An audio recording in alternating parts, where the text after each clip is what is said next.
Today I'm over at my neighbor Lonnie's house, and he's got this 1968 Ford F100. It came from a junkyard and it hasn't been running in about 12 years. We're gonna see if we can get this thing running, so stay tuned.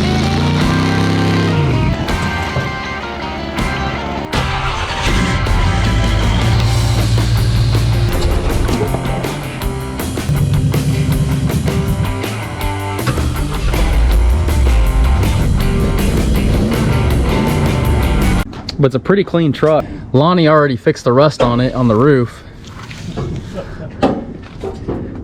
with that what is this called, 100-mile-an-hour tape, the NASCAR? No, they didn't have any. I had to get 50-mile-an-hour tape. Oh yeah, he used the 50-mile-an-hour tape. They were out of 100. 32,403. So that's got to be 432,000. pretty close. What I do is pull the spark plugs out and then fill the cylinders up with some mystery oil. Oh, that's easy. It has one of those glass fuel filters. They call them widow makers. They end up busting and catching the truck on fire. I think I'm gonna check the oil though. Have you checked the oil on this thing? No, I have not. Don't look all that bad. No, it doesn't even look that dirty. I don't see metal or anything. I bet you. Oh yeah, 7/16. Nice. Oh man, I should have brought my borescope over here to look down into the cylinder. Oh yeah, deep down in the bowels of the beast. Right. These are good engines though. They are? Yeah, I had a Well, you know, if all I had to do was have the heads redone, that would be nice. yeah. And with the lower unit being okay. Utilize this bed for right now. So I'm gonna go ahead and clean these plugs up and hit them with some carburetor cleaner and then just sand them down. This is getting blow by or something. There's all kinds of ways, I guess, that oil can get sucked up into the motor. Well, Tommy's shop up there on 199, and he gives me bags of these rags when I go in there. He does a lot of mechanic work for me. He did a lot of stuff on that 56.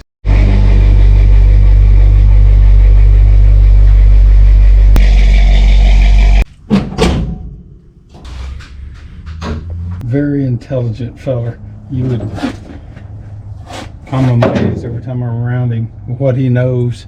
He can speak on any subject. He's Shiny now though. Just on the part where we needed to. Hopefully make her spark. You played in bands? Classic rock. Yeah. Oh yeah. I was started back in the '60s, and it wasn't classic back then. It was the thing.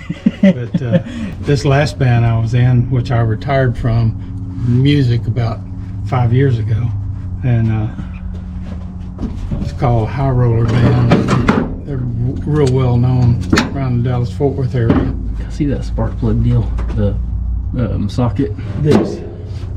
And anyway, I did that, and I did that on the side, of course. I didn't do that for a living. But I had different jobs and hated every one of them. Till one day, a friend in one of the bands I was in at the time, he said, well, you think you'd like surveying? And I said, man, I don't even know what surveying is. Even the first day I went out, I went, man, this is what I have been looking for.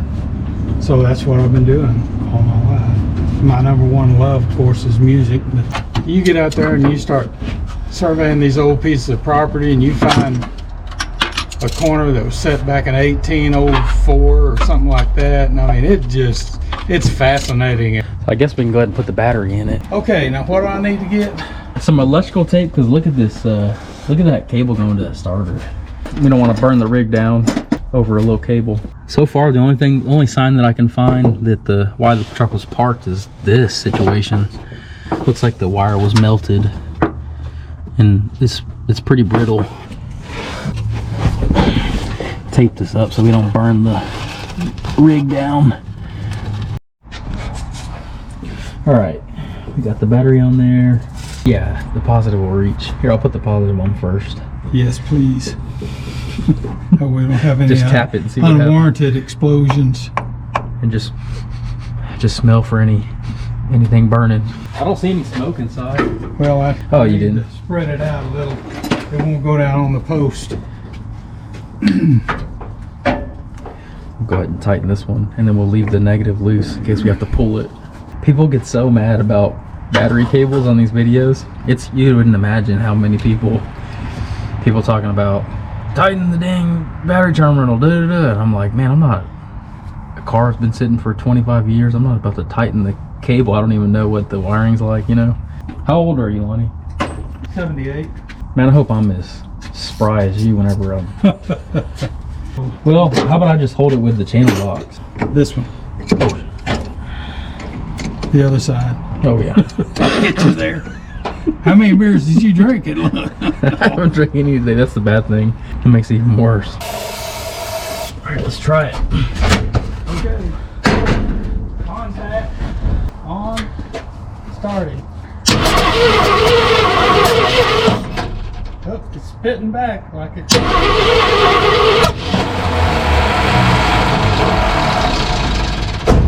We got the firing order off. Firing order's not right. Or it's not right. It wouldn't be spitting like that. Probably what we need to do is take number 1 spark plug out, put it at top dead center, and then wherever the rotor's facing, we'll start there, and then we'll work our way around. So what we're gonna do is we need to find top dead center for number 1 cylinder. So we're gonna pull the spark plug out, rotate the engine over by hand until the piston gets to the top, and whichever way the rotor on the distributor is facing, that's where we're gonna start our first plug, and then we're gonna go in the rotation of the distributor and put the other plugs in sequence. So I have a 1/4 inch extension in there, and then what I'm gonna do is I'm gonna take my ratchet, spin the motor over until we get this 1/4 inch extension to go all the way to the top and start to go back down.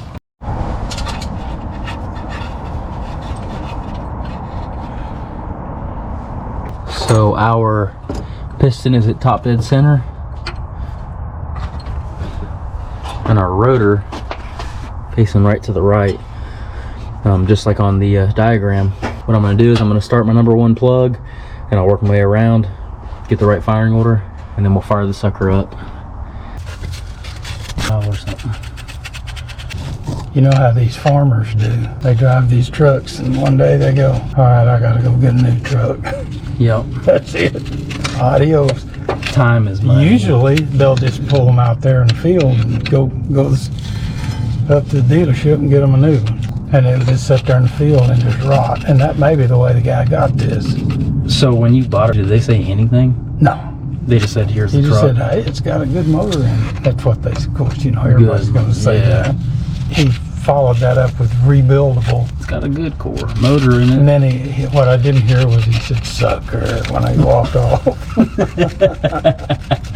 Taking candy from a baby on that guy. Yeah. Money was so easy to make. I'll be a millionaire in no time if he had more customers like me.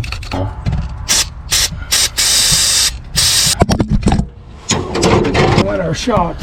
Cut. Just edit that part Take out. 2. Look how dirty that. Yeah. They're making parts so cheap now. I bought a cap and rotor for that wagon, and brand new out of the box. The rotor, you stick it on, and it was so sloppy you could do this. Yeah. And it looked identical, and I was like, it's the right one. Put the old one on that had been sitting in for 40 years. Just tight. Tight as it can be, yeah. Aftermarket parts, and I've been battle for years on that 56. Some parts I get and they're brand new and they wouldn't even work. I have to send them back. You like these interstate batteries?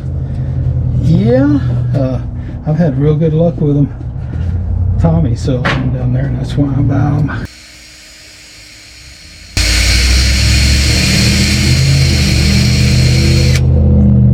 Yeah, baby. Put that on there, boy. I bet we get connection now.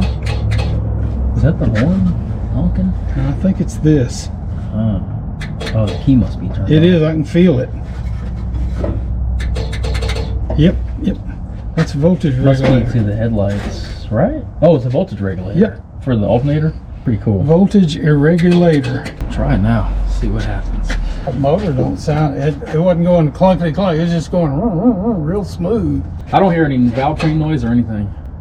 I had the key on. Did you? You ready? Yep. Beautiful. That's spinning fast. Let me look and see if we got spark. Spin it over. Yeah, we got spark. So in theory, we should fire up. We got We got spark. Wow. That's crazy. What I'll do, let me cover I can't believe how, I mean, it just don't sound like an old loose, rattly. It sounds pretty smooth cranking over, and the starter sounds good even. Mm-hmm. I guess go ahead and turn it over, and then I'll choke it and spray some juice in there. We'll see if it fires up. That wasn't spraying anything out of the gas deal either, was it? Not yet. We'll see here in a little bit. It just shoots me in the face. You know what? If we were to clamp that off, would that not be good? No, it wouldn't hurt nothing. You want to try it? Yeah.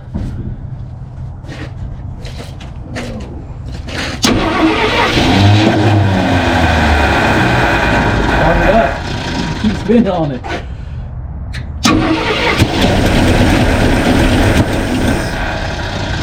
Start it up. So just to be safe, we got Lonnie replacing the cables for the starter and the battery. Better safe than sorry. The accelerator pump still works, and then we got our race fuel system hooked up. She should fire right up, right? Oh yeah. Run like a top. The last top I had didn't run that good. Now, are we ready to? Yeah, we're ready to rock and roll. To give it a shot? Yeah, go ahead and get ready to switch the key. I'll tell you when. I'm gonna jam the wire in there, and that'll, because it's leaking. I don't want it to leak for too long. Say when. All right, start it.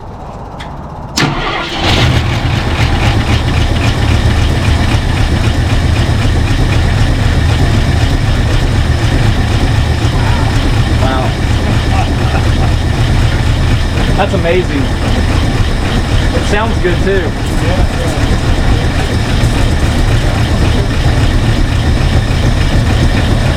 Oh, kill it, kill it. Well, you know the trans pump's good. Yeah. Once it picked up pressure, it just started blasting. That sucks. This is a good truck. All right, so now we have it running. We need to put the radiator in, get the water hoses connected, trans hoses connected. We might try to see if the fuel pump works, put some gas in the tank, and then we need to move the rear end over from this truck to this truck, and then we'll be able to see if the transmission works. Shoot, I say we throw the radiator on it. So what I'm doing with these transmission lines is I cut the flare fitting off, and then on our radiator we have little flare nipples, so we're just gonna go ahead and cut it and then run a rubber hose and put in the aftermarket aluminum radiator. Never perfect with the Chinese stuff. So I think I'm gonna have to come up with a game plan. Probably just go ahead and pop the plug out. Doesn't look like the block's cracked. I don't think.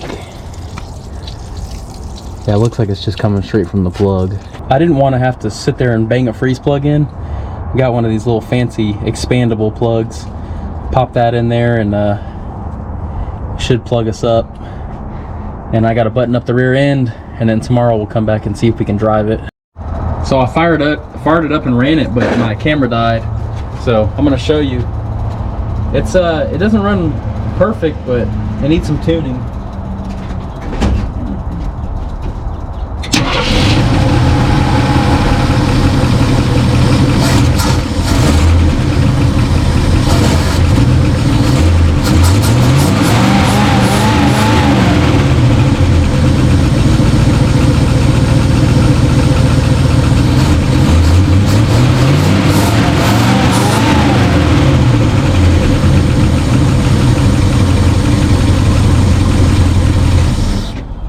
I mean, the carburetor is just pouring gas.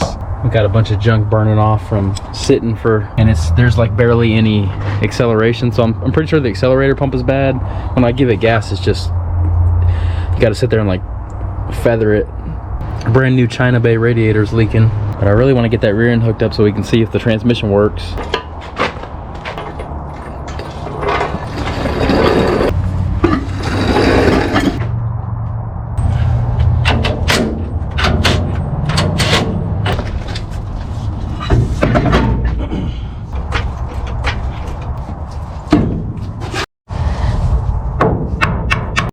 All right, so we got the rear end all buttoned up. I want to try some of this stuff on the inside.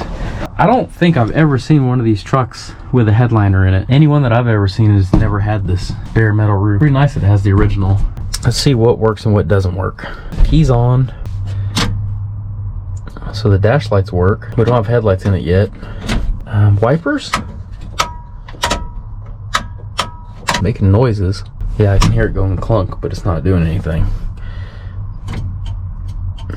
Alright, we got left turn signal. The contacts must have went bad, so they put an aftermarket unit in. Cargo light? Maybe? Ooh, it lights up. Is that factory? That's fancy. No, cargo light doesn't work. Oh, there's a manual choke that's obviously not hooked up. That's cool. Cigar lighter? No, that doesn't work, obviously. AC controls. It's on. I don't hear a fan, so. Random miscellaneous wire. I got a whole box of parts. I need to install the hood latch before we take it on a test drive. Seat cover's in good shape. It'd be nice to check out underneath it and see if there's still material on the seat.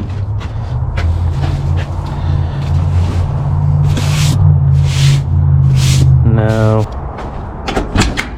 Yeah, this side's the same way. All right, I'm gonna call it a night. It's starting to get dark. The fire's right up.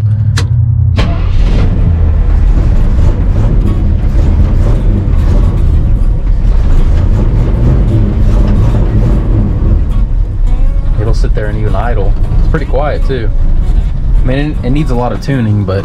So I just pulled the carburetor off of the 360 Ford. And if you look right here, the little ear is broken. Me and Lonnie are gonna have to put a new carburetor on it. Looks like somebody tried to fix it.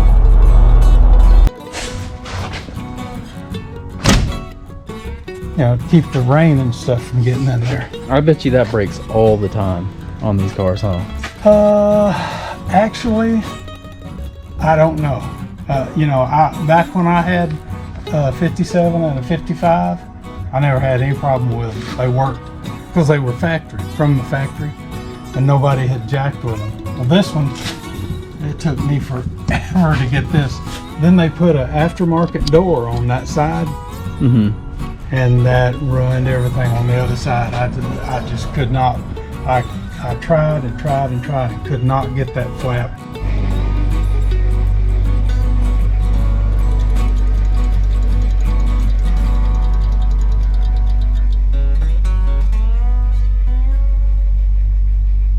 When you drive it, you gotta let me know so I can ride in it.